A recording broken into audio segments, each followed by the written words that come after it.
Les vraies voix Sud Radio, 17h-19h, Philippe Rossi. Et c'est le grand débat des vraies voix sur Sud Radio avec Philippe Bilger, Céline Pina, Philippe David, Emmanuel Macron, le chef de l'État, qui a reçu le CFCM hier et les 9 fédérations qu'il compose, le Conseil français du culte musulman qui, à la demande du chef de l'État, a présenté les grandes lignes du Conseil national des imams. Un conseil qui sera chargé de labelliser les imams en France, qui recevront un agrément mais qui pourront également le perdre. Objectif affiché d'Emmanuel Macron, mettre fin à la présence des 301 exactement. Il y en a 301 imams étrangers détachés par la Turquie, le Maroc ou encore l'Algérie. Objectif réalisable ou pas selon vous, former des imams en France permettra-t-il de mieux lutter contre l'islam radical? On vous pose la question sur le compte Twitter de Sud Radio. Pour le moment, votre réponse, c'est un non à 70%. J'attends également vos réactions. Le numéro du standard de Sud Radio pour débattre avec nous, c'est le 0800 26 300 300. Sud Radio, les vraies voix. Le débat est ouvert. Voilà, on en débat avec Tarek Oubrou qui va nous rejoindre dans quelques instants. C'est le grand imam de Bordeaux et les vraies voix. Donc Emmanuel Macron a parlé hier d'un moment historique. Céline Pina, est-ce que selon vous c'est un moment historique ce qui s'est passé hier soir, cet accord donc entre le CFCM et l'Élysée? J'aurais bien aimé dire oui, je suis quand même extrêmement prudente et très réticente, tout simplement parce que le CFCM, c'est aussi Miligorus, par exemple, ce sont les représentants turcs, les frères musulmans turcs, c'est aussi l'UOIF, maintenant baptisé Musulmans de France, qui sont l'antenne française des frères musulmans. On a vu que le même organisme était capable d'être impeccable sur Mila pour finalement reculer et finir par réclamer aussi le rétablissement du blasphème de façon hypocrite assez rapidement. Donc si la question est de savoir si cet accord permettra qu'on ait des imams qui ne soient pas membres de l'islam politique, aujourd'hui ça ne garantit absolument rien. Donc je pense qu'on on survend quelque chose qui m'apparaît quand même très très mal parti. Le vrai problème en fait, c'est que finalement la France est très isolée sur la scène internationale. Emmanuel Macron, qui n'était pas fait pour ça au départ, se révèle finalement être très courageux puisqu'il a osé prendre des positions assez fortes sur l'islam politique. Le seul problème, c'est qu'il subit une pression internationale et une pression européenne qui est réelle, qu'on l'accuse presque quelque part lui aussi d'empêcher finalement un bon déroulé de la pratique religieuse et que je crois qu'il est un petit peu coincé. Mais à mon avis, ça n'est pas à saluer, c'est dangereux. En revanche, il faut expulser les imams qui nous sont envoyés par des pays étrangers tout de suite. On n'a pas besoin d'en avoir de rechange et d'informer pour les... C'est l'objectif de l'Élysée d'ici 4 ans de ne pas renouveler leur titre de séjour. Tiens, le grand imam de Bordeaux nous a rejoint. Mais en fait, le but du jeu serait de les expulser maintenant. Ce sont rarement des gens adaptés à notre sociabilité. Et le reste, on s'en moque un peu. Je crois qu'à un moment donné, on n'est pas là pour faire vivre la religion musulmane, on est là pour imposer nos lois. Allez, Tarek Oubrou nous a rejoint, c'est le grand imam de Bordeaux. Bonsoir monsieur Oubrou. Bonsoir. Bonsoir à vous. Tiens, c'est la question que je posais à Céline Pina. Macron a parlé d'un moment historique hier. Et vous, je vous ai entendu, aujourd'hui, vous avez beaucoup réagi. Vous dites que tout ça, finalement, s'est fait dans la précipitation. Pourquoi, Tarek Oubrou? Vous n'êtes pas optimiste pour la suite? En effet, déjà le CFCM est une institution très très fragile. On ne demande pas à une personne boiteuse de courir. Donc déjà, il a du mal à avoir l'adhésion des lieux de culte. Voilà que maintenant, on la charge de constituer un conseil des imams de France. Les imams n'ont pas été consultés, y compris moi-même. Donc la démarche est louable, l'intention est sincère et louable, mais la précipitation va conduire à une institution qui ne va pas durer dans le temps. La question on veut combattre l'intégrisme et tout le processus qui mène vers le radicalisme. Aujourd'hui, l'intégrisme, il parle un français sans accent, voire avec un accent vernaculaire. Le problème de l'islam de France, avant de penser l'institution représentative, il faut penser à un corpus doctrinal d'une théologie et d'un droit canon adapté aux valeurs de la République, aux droits positifs en vigueur. Ce travail intellectuel est encore en état embryonnaire et c'est un préalable pour l'institution représentative. Le conseil des imams doit être fait par des imams, des docteurs de la loi musulmane et des pasteurs qui ont une fonction liturgique et pas désignés par des fédérations, lesquelles fédérations parfois ils ont des allégeances un peu ambiguës avec l'étranger. Ouais. Philippe Bilger. Je sens dans votre réponse une critique d'ailleurs que je trouve très fine et très modérée, mais comment dire, quand j'ai l'impression que votre reproche fondamental tient dans l'absence de légitimité de ceux qui vont être amenés à mettre en œuvre non pas cette avancée historique, mais de mon point de vue dans un monde imparfait, ce petit progrès.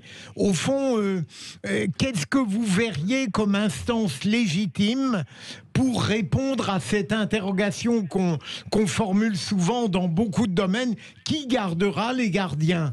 Qui, à votre avis, sera légitime pour permettre les avancées que le président de la République souhaite et que, au fond, on valide dans leur esprit et dans leurs principes? Ben écoutez, quelle que soit la légitimité d'une représentativité cultuelle, cette organisation ne va pas représenter l'ensemble des fidèles. On le voit avec le consistoire juif, il ne représente pas toutes les synagogues. On voit même l'Église catholique. Parfois, il y a des églises qui ne se reconnaissent pas dans le discours du pape. C'est le propre de l'humanité. Oui, il faut une instance représentative du culte musulman.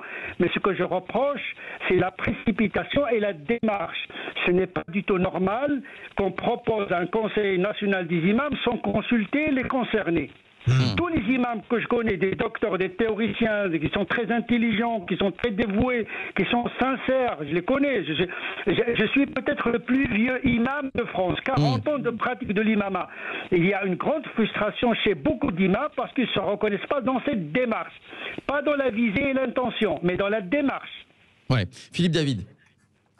Mais ça pose question. Je crois que malheureusement, ça fait des années qu'on parle, le problème de l'islam sunnite, et en France, 95%, peut-être, je sais pas, 98% des musulmans sont des musulmans sunnites et pas chiites. L'islam chiite a un clergé, à ce que je sache. Vrai. Ah bah c'est ce que j'ai lu. Non, c'est pas vrai. C'est une simplification.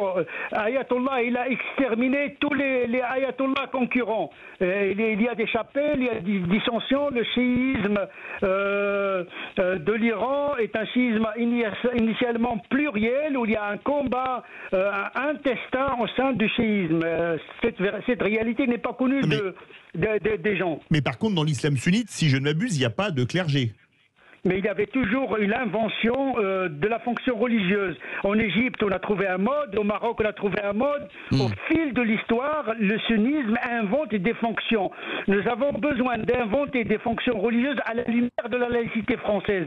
Nous avons besoin d'un travail théologien d'abord, sur la base duquel on va désigner la fonction de l'imam des cinq prières, l'aumônier, etc. Donc, c'est une question théologique, pas administrative. Non, mais je voulais en venir que, par exemple, quand en France, Napoléon a émancipé les Juifs, c'était avec le grand Sanhédrin, c'est lui qui a donné les conditions pour l'émancipation. C'est vrai. Et on va dire que c'était il y a 210 ans, à peu de choses près. D'ailleurs, c'est ce que fait Emmanuel Macron, puisqu'il a demandé au CFCM une charte républicaine. C'est ce qu'avait fait Napoléon Bonaparte. C'est ce qu'avait fait Napoléon. Je ne pense pas qu'il a eu le temps de la rédiger par lui-même. Non, c'est dans 15 jours que le CFCM doit lui présenter cette charte. Tiens, Chérif nous appelle, il appelle de Franconville, 0826 300 300. Salut Chérif, bienvenue. Oui, salut à vous, bonjour. Bonsoir Chérif. Déjà, merci de pouvoir avec plaisir. donner la parole à vos auditeurs, surtout sur ces questions-là. Alors déjà, sur cette initiative, donc moi, il y a un prérequis qui me dérange fondamentalement. Encore une fois, il faut revenir à la race, pourquoi tous ces débats. Il y a eu des actes ignobles qui ont été commis sur le territoire français depuis un certain nombre d'années, avec des centaines de morts. Et il faut revenir encore une fois au profil de ces jeunes, de ces terroristes, de ces assassins qui ont commis ces crimes-là. Pour la plupart, et si ce n'est la majorité, aucun d'eux, déjà à la base, ne fréquente les mosquées. Ce ne sont pas des jeunes qui ont pour habitude de fréquenter les mosquées associatives, quelle que soit l'obédience de ces mosquées, quel que soit leur courant. Ce ne sont pas des profils qui vont étudier la religion musulmane. Pour beaucoup, ils ne connaissent strictement rien aux bases même de la religion. Donc déjà, il y a une question que j'aimerais poser À Tarek Oubrou. À Tarek Oubrou, même à monsieur Emmanuel Macron, si je peux lui poser. Il n'est pas avec nous, hein, mais... Oui, non, mais je sais bien, mais c'est juste pour en fait poser une question simple, c'est pourquoi, encore une fois, poser le problème dans cette optique de toujours cibler la formation ou le domaine associatif ou l'imama en France, sachant que les profils qui tuent actuellement en France, les prétendus musulmans qui commettent des crimes, ne se radicalisent pas dans les mosquées. Ils ne se radicalisent pas non plus dans les associations. Faut le savoir, ça je pense que vous pouvez vous renseigner. Toutes les mosquées sont surveillées par les renseignements généraux. Enfin, il y a un pistage qui est fait, qui est très strict. Que ce soit écoutez, regardez les profils des personnes qui ont commis des crimes. Ces gens-là ne fréquentent pas ou très peu les mosquées. Alors, on va laisser. Céline Pina, vous n'êtes pas d'accord, hein, en fait, c'est non, parce que c'est un petit peu plus compliqué que ça. C'est-à-dire que les 3/4 du temps, j'allais dire le nervi, autrement dit l'outil qui vous permet de tuer, vous allez rarement chercher quelqu'un de brillantissime. Vous prenez pas votre meilleur théologien, vous prenez la personne la plus manipulable. Donc les 3/4 des assassins, ceux qui passent à l'acte, ne sont pas de grands théologiens. Ce sont des gens qui sont convaincus. On parle bien d'islam politique, ça veut dire que la dimension politique, c'est celle qui va vraiment aider à la radicalisation. On a fait beaucoup d'études sur les profils en général des gens qui passent à l'acte, et ce dont on se rend compte, c'est que ce ne sont pas des loups solitaires. Ils ont en général, mais en tout cas... c'est le cas de Mohamed Merah, c'est le cas de plein d'autres assassins. Leur famille elle-même était extrêmement pratiquante ou déjà radicalisée. Ce ne sont pas des gens qui sont hors d'un système. Ils baignent dans un système. On l'a vu avec l'assassinat de Samuel Paty. Tout cela a été fait sur la base de réseaux sociaux qui sont enflammés, de signalements qui sont passés sur des groupes associatifs ou qui s'étaient réunis ainsi. Et plus on creuse, disant loup solitaire, il y a quand même toute une famille, voire toute une arrière-boutique et toute une théorie. Donc ces gens-là ne sont pas seuls, ils ne se radicalisent pas sur Internet. Ça, c'est ce qu'on disait au tout début, quand on savait très peu de choses. Dès qu'on a creusé, on s'est rendu compte qu'ils appartenaient à un écosystème. Et effectivement, les assassins sont rarement les couteaux les plus affûtés du tiroir. Ce sont surtout les plus manipulables, voire extrêmement intéressant. Parfois, le meurtre est vu comme une manière de se sauver soi-même et de sauver sa famille. On l'entend notamment quand on lit les écoutes qui ont été faites sur Mohamed Merah, enfin sur le frère de Mohamed Merah et sa mère, où il y a toute une logique dans laquelle ils expliquent que Mohamed Merah, en mourant en martyr, a voulu sauver toute sa famille. Parce que celui qui part en martyr sauve un certain nombre de personnes autour de lui. Ce que je vous propose... Toutes ces logiques-là, elles sont très fortes. Céline Pina, on va devoir malheureusement faire une petite pause, mais on va se retrouver dans quelques instants. On va poser la question à notre invité, le grand imam de Bordeaux, Tarek Oubrou. Voilà, est-ce que c'est ce que nous dit Chérif, les terroristes ne se radicalisent pas dans les mosquées? Vous dites le contraire. Qu'en pense Tarek Oubrou? On se retrouve dans quelques instants. À tout de suite. Les vraies voix Sud Radio, 17h-19h, Philippe Rossi. C'est le retour des vraies voix sur Sud Radio avec Philippe Bilgers, Philippe David, Céline Pina. On poursuit notre grand débat. Former des islams en France permettra-t-il de mieux lutter contre l'islam radical? C'est entre autres l'objectif affiché de ce label des imams. La rencontre a eu lieu entre le CFCM et Emmanuel Macron hier soir. Le grand imam de Bordeaux, Tarek Oubrou, est avec nous. Et donc cette discussion entre notre auditeur, Chérif, qui nous expliquait, enfin c'était son avis, qui disait que pour lui, les radicalisés ne se radicalisaient pas dans les mosquées. Céline Pina qui disait l'inverse. J'aimerais avoir l'avis de Tarek Oubrou. Tarek Oubrou. Non, je disais, il y avait un écosystème et que certaines mosquées y participaient. Je voulais juste donner une info. Rappelez-vous quand même sur la préfecture de police, l'assassin de la préfecture de police de Paris, ça avait fait beaucoup de perturbations avec la mosquée de la Fauconnière de Gonesse, dont l'imam était lui-même fiché S, par exemple.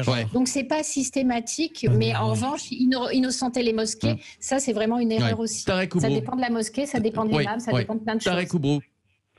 Oui, tout d'abord, la nécessité d'un conseil des imams de France est une nécessité en soi, abstraction faite de la radicalisation, parce qu'il faudrait, d'une certaine manière, organiser le culte musulman.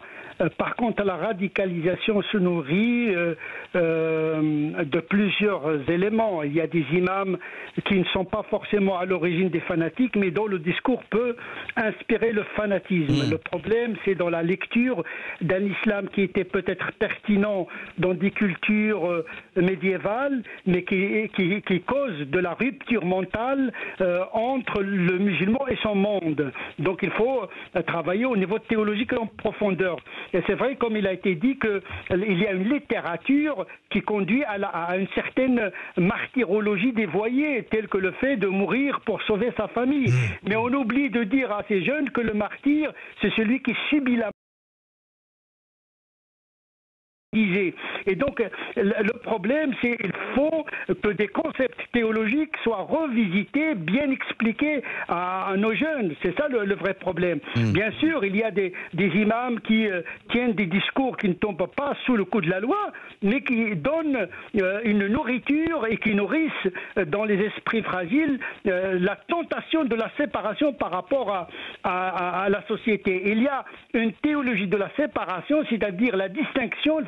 Étant musulman, il faut toujours être distingué en érigeant l'ostentation comme une forme de pratique religieuse. C'est catastrophique et pour la société et pour la foi musulmane. Parce qu'une vraie foi, ça se vit dans la discrétion, pas dans l'ostentation. Il y a un discours qui, à l'origine, qui n'est pas extrémiste, qui est naïf parfois, qui est sincère, mais qui est catastrophique et redoutable. Ouais. Philippe Bilger. Je voudrais demander à Tarek Obo